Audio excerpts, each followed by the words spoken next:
नमस्कार, मैं रामेश्वर। आज का विषय है आध्यात्म। दरअसल ये आध्यात्म है क्या और क्या इसकी जरूरत है, और जरूरत है तो क्यों है? आपके हिसाब से आध्यात्म किसे कहते हैं? भक्ति करना, पूजा पाठ करना, मंत्र जाप करना, क्या ये अध्यात्म है? नहीं, ये अध्यात्म नहीं है। अध्यात्म दरअसल एक मार्ग है, और ये मार्ग है कर्म करने के लिए। अगर हम अध्यात्म से जुड़ते हैं, हम भगवान को किसी भी नाम से किसी भी रूप से हम उसको पूजते हैं, है ना, तो ये भक्ति टोटल वही भक्ति नहीं होती। भक्ति और अध्यात्म दोनों का कंबाइंड है, ज्वाइंट है। लेकिन सिर्फ पूजा पाठ कर लेने से आप अध्यात्म से नहीं जुड़ सकते, और ना भगवान को आप प्रसन्न कर सकते हैं।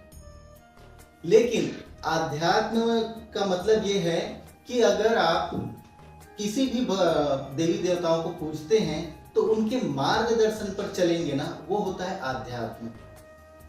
हम समझते हैं केवल पूजा पाठ कर लेने से, कथा सुन लेने से, भगवद गीता सुन लेने से हम अध्यात्म से जुड़ गए। दरअसल आध्यात्म कर्म का एक माध्यम है। कर्म कैसे करें, और इसी के लिए आध्यात्म की आवश्यकता पड़ती है कि हमारा कर्म कैसा होना चाहिए। और अगर हम देखेंगे तो प्रश्न है ना, तो उत्तर है, और उत्तर ही ज्ञान है। और इसके बारे में तो हम पहले ही बता दिए थे, और आने वाले वीडियोस में भी बताएंगे। अभी आपको मैं एक प्रश्न करता हूं। आप जानते हैं कि आप इस जीवन से पहले पिछले जन्म में कौन थे और क्या थे? नहीं ना? या ये जानते हैं कि इस जन्म के बाद में जो आपका अगला जन्म होगा, उसमें आप क्या रहेंगे और कैसे रहेंगे? नहीं ना? वो किसी को नहीं मालूम रहता है। यहीं पर आध्यात्म की आवश्यकता पड़ती है। हमारा ये जीवन ऐसा क्यों है?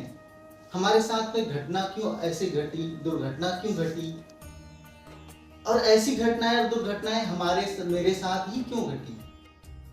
यही जान लेना ही आध्यात्म है। आध्यात्म दरअसल हमसे ऐसा कर्म करवाता है कि पिछले जन्म में हुए हमारे अपराधों को धोने में हमें शक्ति प्रदान करता है, और अगला जन्म हमारा सुखमय हो जाए, इसके लिए वो मार्ग प्रशस्त करता है। यही है आध्यात्म। और इस आध्यात्म के जरिए ही परमात्मा को खुश किया जा सकता है।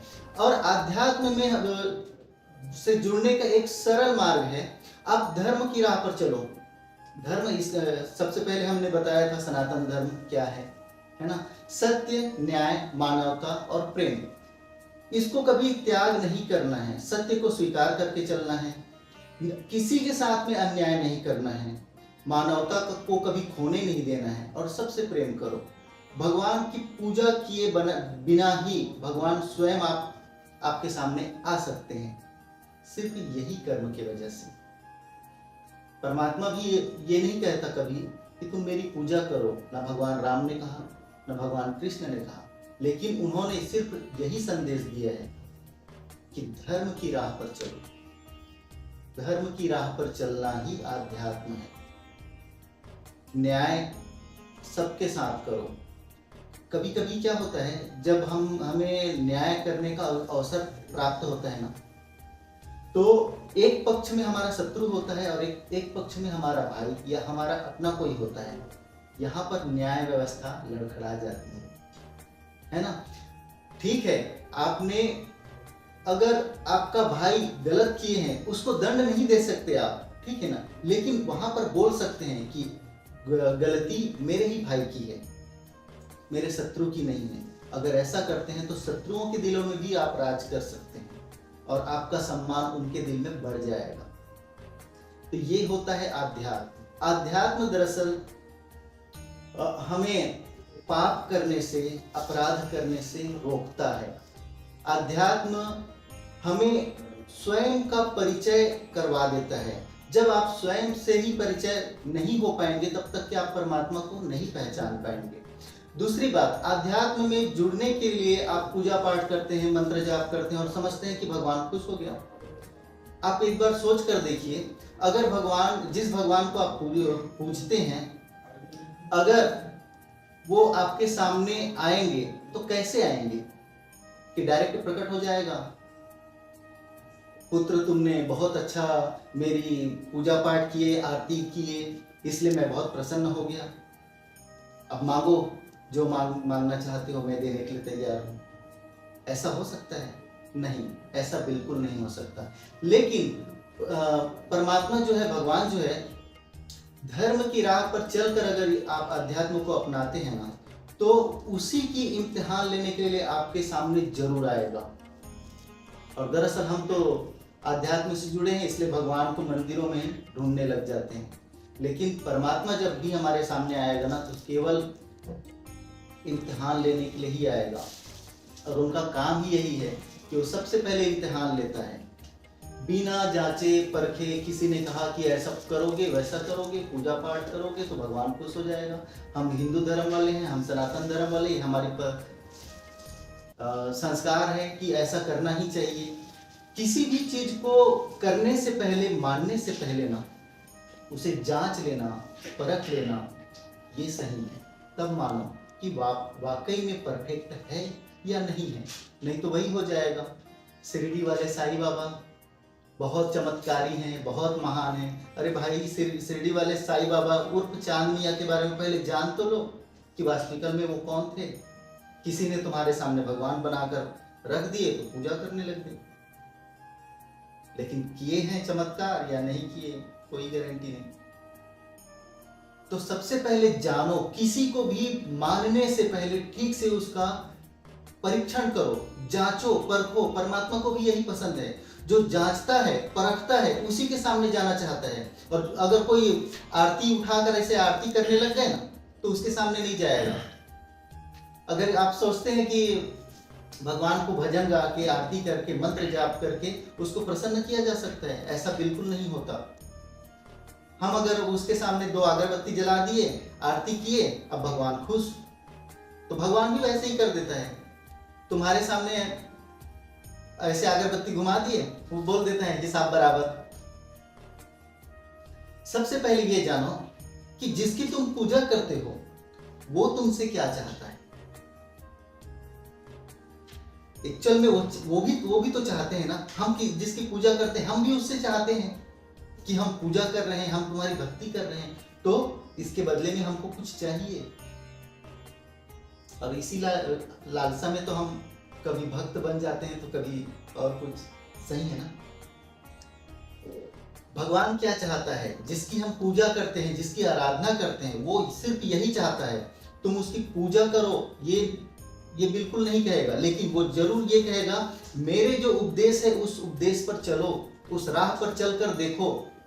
और उस राह पर जब तुम चलने के लिए निकलोगे ना, तो वही परमात्मा, वही भगवान ना रूप बदल कर तुम्हारे सामने इम्तिहान लेने के लिए जरूर आएगा। और इम्तिहान में पास हो गए तो जो तुम्हें चाहिए वो मिलेगा। परमात्मा ऐसे नहीं आता पूरा अपना साज सज्जा लेकर, वो किसी भी रूप में आ सकता है, लेकिन सिर्फ उनके उपदेश पर, उनके बताए हुए रास्तों पर चल कर देखो। ये सांसारिक जीवन है, मेरा भी सांसारिक जीवन है। पत्नी, बच्चे, माता पिता, भाई बहन, सभी कर्तव्यों का निर्वहन भी करना है और आध्यात्म से भी जुड़ना है। ज्यादातर अगर देखा है मैंने कि आध्यात्म में जुड़ने के लिए लोग एक उम्र को चुनते हैं, और वो उम्र होता है 60 साल के बाद। क्या ये सही है? आध्यात्म में जुड़ने का वो उम्र सही नहीं है। सारा जीवन तो तुमने जो कर्म किए हो, अच्छा किए हो या बुरा किए हो, वो तो गए साइड में रख दिए। अभी लास्ट में जब आपका कुछ कर नहीं सकते तो भजन वंदना में जुड़ गए और बोल रहे हो हाँ हमने तो भगवान का नाम लिए हैं, भजन गाए हैं, हमको तो स्वर्ग मिलेगा। सिर्फ भजन गा लेने से, नाम जप लेने से, आरती कर लेने से स्वर्ग नहीं मिलता। स्वर्ग में जाना है या नर्क में जाना है, ये हमारा कर्म निर्धारित करता है। हमारा ही कर्म है जो हमारा भाग्य बनकर दूसरे जन्मों में हमें हमारे सामने आता है। दरअसल आध्यात्म में जुड़ने का समय सही होता है तो 20 वर्ष की आयु, क्योंकि आध्यात्म में जब 20 वर्ष की आयु में जब से आप जुड़ जाएंगे तो आध्यात्म की राह पर चलकर आप कर्म करेंगे तो आपके हाथों से कोई अपराध नहीं होगा और आप अपराध कर ही नहीं पाएंगे। कौन सा कार्य कैसे करें ये निर्धारित करने के लिए ही आध्यात्म है। आध्यात्म हमें कभी बुरा कर्म करने के लिए नहीं कहता। बहुत सारे लोगों को मैंने देखा है कि हम तो बहुत बड़े आध्यात्मिक हैं, हम पूजा पाठ करने वाले हैं, तो हम ना जब चतुर्थी रहते हैं ना हम नॉनवेज नहीं खाते, या एकादशी रहता है ना हम नॉनवेज नहीं खाते, ऐसा करते हैं। लेकिन क्या सिर्फ चतुर्थी और एकादशी को नहीं खाया और बाकी दिन खाया तो पाप नहीं लगे? क्या जिस जानवर को हम उसके गोश्त खाने के लिए मारते हैं काटते हैं, तो चतुर्थी और एकादशी के रोज अगर उसको मारते हैं या काटते हैं तो उसका ब्लड निकलता रहेगा और उसको तकलीफ होता रहेगा और बाकी दिन नहीं। जब जब किसी जीव को तकलीफ होगी हमारे वजह से तब तब हमें पीड़ा होगी। जब उनको तकलीफ होगी तब उसका पाप हम पर लगता जाएगा। और कथा जब भी सुनते हैं आप लोग भी, ऐसा मुझे लगता है, कथा भी सुनते हैं, प्रवचन भी सुनते हैं, लेकिन आपने कभी गौर किया है कहीं आप आध्यात्म के नाम पर वहां पर अंधभक्त तो नहीं बने, अंधविश्वासी तो नहीं हो गए? क्योंकि ज्यादातर कथा और प्रवचन करता क्या करते हैं पता है? वो जो लिखा है ना ग्रंथों में उसके साथ में अपने मन की विचारधारा को परोस देता है और हम समझते हैं कि हाँ वो कथा में लिखा है इसके लिए हमको बता रहे हैं और ये सही है, लेकिन ऐसा नहीं है। ये गुण भी आप में आना चाहिए कि कौन सा शब्द उनका सही है और कौन सा गलत है। यही आध्यात्म है। जब आप अध्यात्म में जब डूब जाएंगे पूरी तरह से तो एक दिन स्वयं को पहचान जाएंगे, और जब स्वयं को पहचान जाएंगे तो फिर परमात्मा को पहचानने में एक तनिक भी देर नहीं लगेगी। ये होता है आध्यात्म। इस धरती पर जन्म लेने वाले हर एक प्राणी को कर्म करना है। पशु पक्षी से लेके इंसानों को भी, मानव को भी कर्म करना है, और बिना आध्यात्म से जुड़े कोई भी इंसान सत्कर्म नहीं कर सकता। हमारा कर्म ही है जो हमें स्वर्ग में लेकर जाता है, नरक में लेकर जाता है। हमारा पिछला जीवन कैसा था ये हम नहीं जानते, लेकिन हमारा ये जीवन कैसा है ये हम जानते हैं। हमारा आने वाला जीवन कैसा रहेगा ये हम नहीं जानते। हमारा कर्म ही है केवल जो हमें मानव शरीर दिलाया है, और ये मानव शरीर मिलने के बाद में अगर हम कुछ ऐसा कर्म करेंगे कि अगले जन्म में हमको पशु पक्षी बनाकर भेजना पड़ जाए तब क्या होगा? तो इसीलिए आध्यात्म की आवश्यकता है। आध्यात्म से अगर हम जुड़ जाएंगे तो हम बुरे कर्म नहीं करेंगे तो स्वर्ग में जाएंगे। स्वर्ग और नरक तो एक बहाना है, दरअसल तो स्वर्ग और नरक इस नाम का कोई स्थान ही नहीं है। जो कुछ भी है यही धरती है। जिसका जीवन दुखमय है, पूरा जीवन तकलीफ में निकल रहा है, पीड़ा में निकल रहा है ना, उसके लिए यही जीवन नरक है। और जिसके जीवन में सुख है, समृद्धि है, सदा प्रसन्न रहता है, कोई चिंता नहीं है, मौज मस्ती में चल रहा है, उसके लिए यही धरती स्वर्ग है। और ये निर्धारित करता है कर्म, जिसको आध्यात्म के माध्यम से हमें सफलतापूर्वक इस जीवन को जीना है।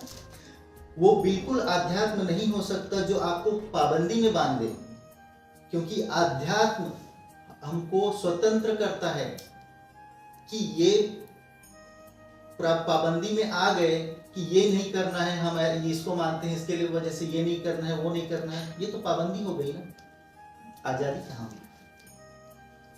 आध्यात्म वो है जो आपको स्वतंत्र कर दे, आपको किसी के बंधन से मुक्त कर दे और पिछले जन्मों में हमसे हुए अपराधों की सजा को काटने की शक्ति प्रदान करे, वो आध्यात्म है।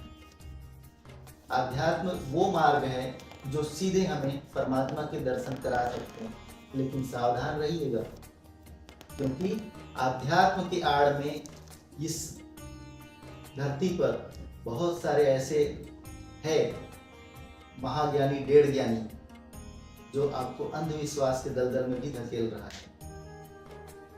इसीलिए सावधानी से चलिए। और इसके पहले भी हमने बताया था इस चैनल में कि इस चैनल में हम जो भी कहेंगे, है ना, उसको सुन लेना और मान लेना, ये वाला काम मत कीजिएगा। हम जो बताते हैं ना, उसको अपने लाइफ में कभी महसूस कीजिएगा। ऐसा नहीं कि आपको अवसर नहीं मिलेगा, आपको अवसर जरूर मिलेगा, और इसको महसूस करना है, उसके बाद मानना है।